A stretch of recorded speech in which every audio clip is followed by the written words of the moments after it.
Got a 2000 Dodge Ram. Got some transmission issues to deal with here, so we're going to get underneath there and take off that transmission pan. In my case, what I've done is I've drilled and tapped and put a plug in the bottom here, so we're going to drain out all the transmission fluid into our tub. Once we've got all the fluid drained out of there, we're going to take off this transmission pan. We've got the pan drop down, that's a 1/2 inch socket, take that off of there, and we're just going to let this kind of drip for a little while. The least amount of transmission fluid dripping on you, the better. The problem with the truck here is that we got some shifting problems in there. You notice it more on the highway than you would in town, but when you're on the highway, especially if you're pulling, you notice that it's kind of dragging to shift. It waits too long before it wants to switch gear, or it revs high before it switches gear. These are kind of some of the symptoms of the shifting problems that I'm having with the truck. What I want to do is I want to replace all the parts that I find that are associated with this, and hopefully we'll fix that problem. So what I got going on here is what I'm calling the solenoid control right here, and this is the plug that sticks out of the transmission, and then so your plug that goes in here, and that's going to go to your PCM, and it's going to tell it when to shift by the speed sensors and so on and so forth. So this goes to your PCM. And then inside, internally, we've got this 4-pin connector, and we've got this 2-pin connector. This 4-pin connector here, this is going to go into our transducer or our governor or whatever you want to call this black plastic piece here. And this is the one again for my truck that goes in there. And then we have our solenoid, and this has the 2-pin connector right there, and that's where this is going to plug into. So we get the controller, we get the governor, and we get the solenoid here.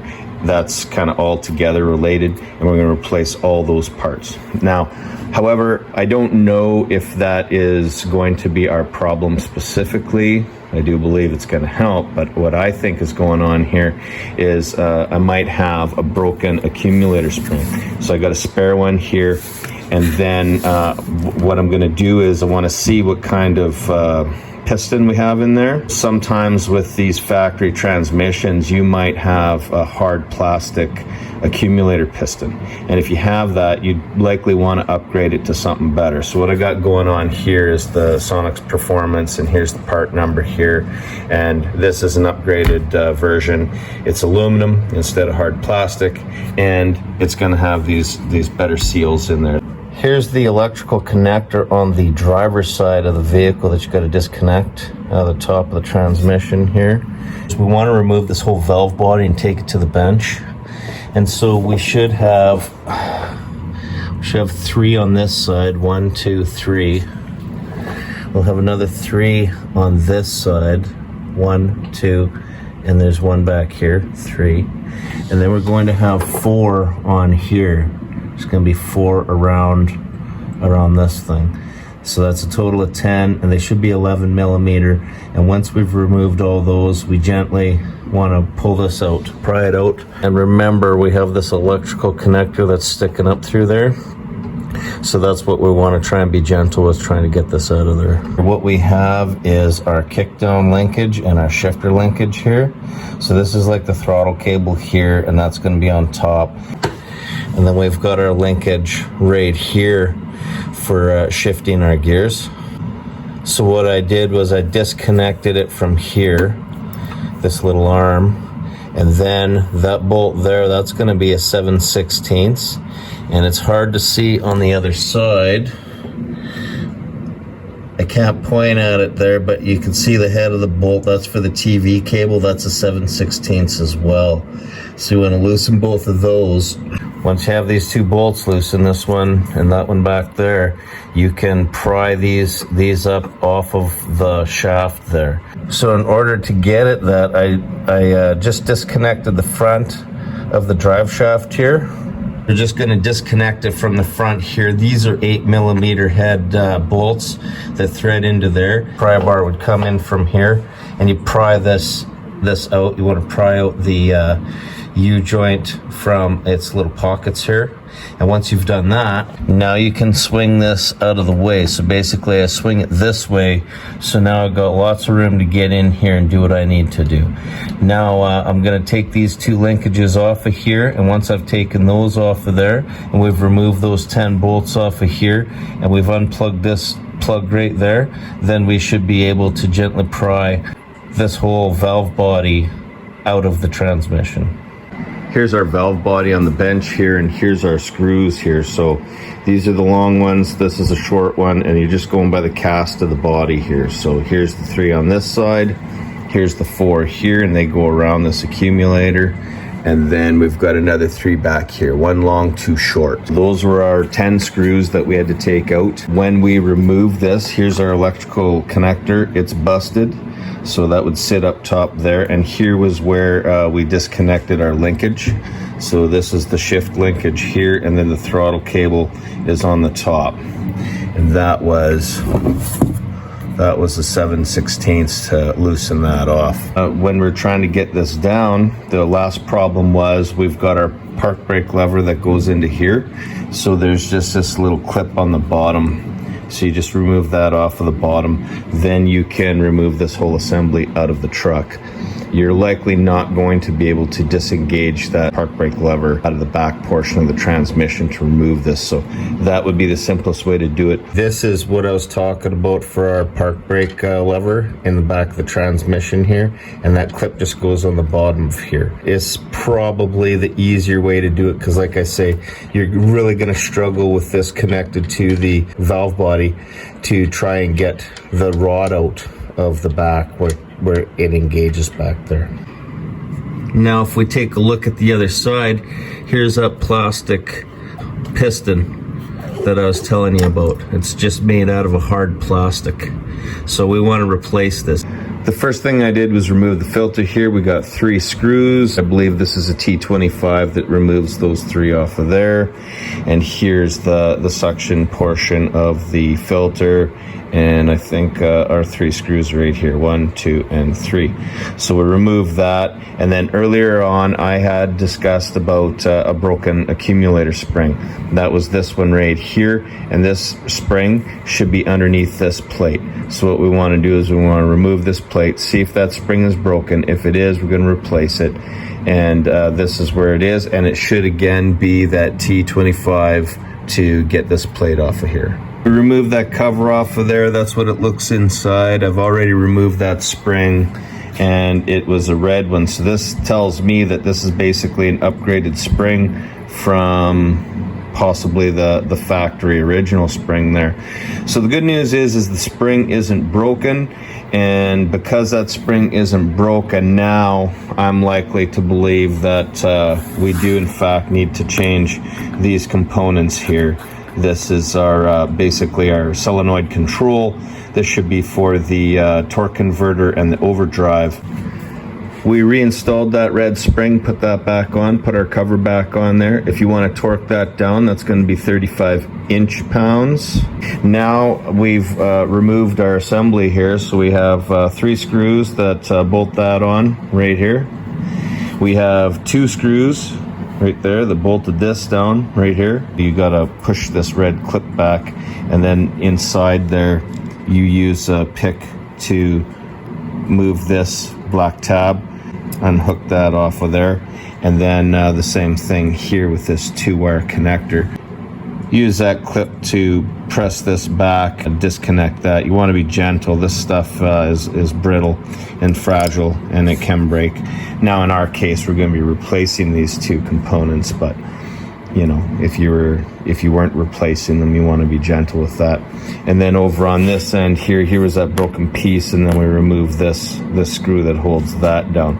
So now we're just going to replace these components here.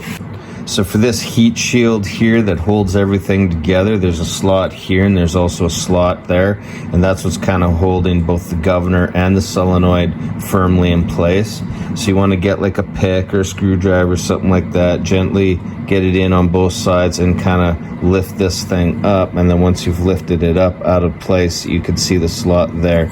You can also see where this is slotted in here to hold that together, and then we'll just replace both the solenoid, the governor, and then reassemble it, reverse of taking it apart.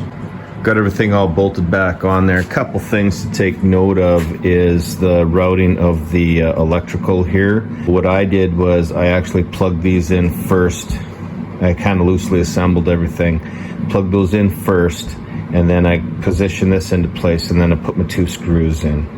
And again, these are going to be 35 inch-pounds if you're going to use a torque spec. And then again, underneath there, when you're bolting this on, there's those 3 screws there. Those are going to be 35 inch-pounds as well. But on here, I wouldn't torque that to 35 inch-pounds because it's just like this aluminum piece of the filter here. All it does is just squishes it. If anybody's interested in the part numbers, these are the part numbers that I used. So this was the governor here, this was the solenoid, and then this was the control. And that was the make there. Here is the filter that I used. So that's the part number for that, for anyone interested there. We're gonna install this new accumulator piston here. And here's the instructions for your seals. Now if we take a look on here, the top one is what they're calling the scarf cut seal. And then this bottom one here, this is gonna be like it's a one-piece D-ring, O-ring, kind of special shape to it as well. It's not just a round O-ring. It's got a rounded edge on this end, but it's actually pretty thick. It's not uniformly round. So we have the scarf cut on the end, and then we have the O-ring, and then again on the bottom here, scarf cut on the end, and then the O-ring there. So that's our installation. Then we can lubricate this up. You can use some transmission fluid, you can use some Vaseline, something like that, coat that up, install it, and then we want to put this in first before we go reassemble the valve body. Just for comparison, here's the upgraded version, and here is the factory hard plastic one that came out of there. And you can see where we've got a little better sealing action. And the material, this being aluminum, is probably going to be better than the plastic there. And then this is the spring that goes on the top. When we install the valve body, this is where the spring is going to go, and that's where the piston will be up inside the transmission there. We've installed our new accumulator piston right here. And while we're down here, what we want to do is we want to reset our bands. So this is the rear band here, and that should be a 5/16 8-point socket because it's a square head, and then 11/16 socket for the jam nut here. So what you want to do is you want to torque this down to 72 inch-pounds, make a mark on there, and then turn it back 3 turns, and then tighten your jam nut here. And you're setting that. What you're doing is you're setting the clearance for your band and your drum here. And so you can move this, like once you've tightened it, this is your clearance, your working clearance there. And then this is what grabs around the drum when you're switching the gears. So this is the rear and this is the front. And here's your mechanism here with your strut bar and so on. So this one here is adjusted from the outside. So on the outside and the front, this is going to be a T40, and that's going to be a 3/4 socket for the jam nut. You're going to loosen the jam nut, you're going to turn that down to 72 inch-pounds, then you're going to back this one out 2.5 turns. So you can see where I put a mark on there. I tighten that down to 72 inch-pounds, I work it back 2.5 turns, and then I tighten it back down again on the jam nut there for 3/4 socket. Got the valve body in place. And we don't want to forget that we got to put our accumulator spring in above here as we're installing this. When we're installing it, you want to try and line up this shifter shaft in the hole, as well as above here is going to be our plug-in that goes in the hole. This one will move around. The bolt that holds it in place just kind of holds it loose, so it's got lots of room to move around, so that's not going to be an issue. We have to get that clip on there.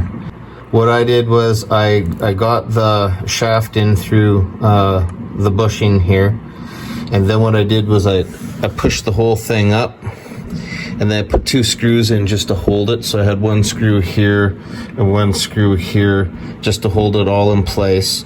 And once it was in place there, then I took like you could use a screwdriver or a pick or something, and you stick it into that recess in there and kind of hold this lever back. Because when you push that clip on and you push it that way, it's going to drive this shaft in, and then you won't be able to get at it. It's a real problem. So hold this back with something and then push that on there. And I was actually able to get it with a pair of needle nose pliers. I kind of lined it up, got it into the groove, and shoved it on, and it actually didn't seem to be too bad.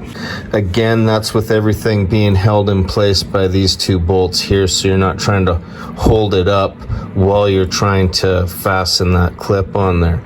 We want to torque down our bolts on the ends. So there's 10 bolts there. We've got 1, 2, 3 here. We're gonna have 4 here. 1, 2, 3, 4. Then on this side here, we got another 3. 1, 2, and 3. Those are gonna be 11 millimeter, and we're gonna torque those down to 105 inch-pounds.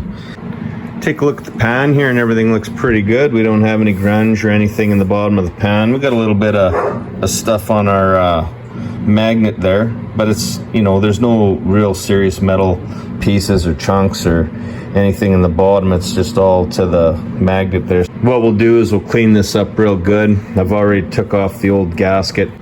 We'll find the new rubber gasket that fits the pan here. We'll clean it all up. And what I do is I put some RTV sealant on the pan and then the gasket, and then that'll hold the gasket to the pan really well while we install it.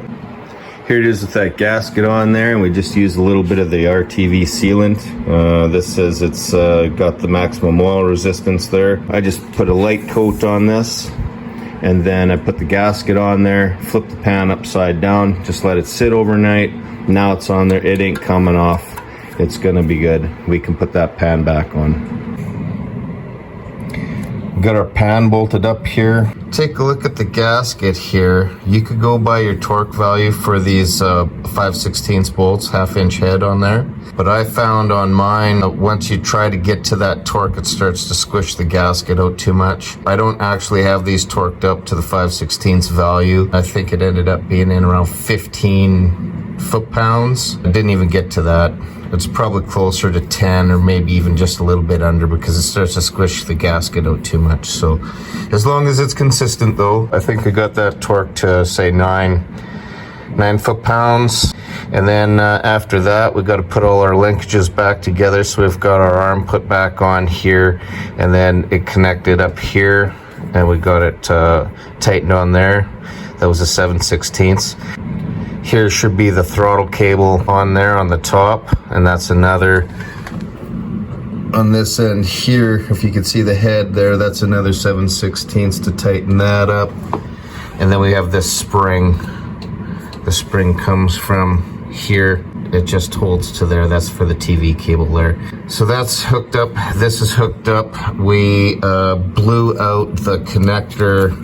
Looked like there's some oil in there, so we used some brake cleaner and some compressed air, and we blew that out as clean as we could.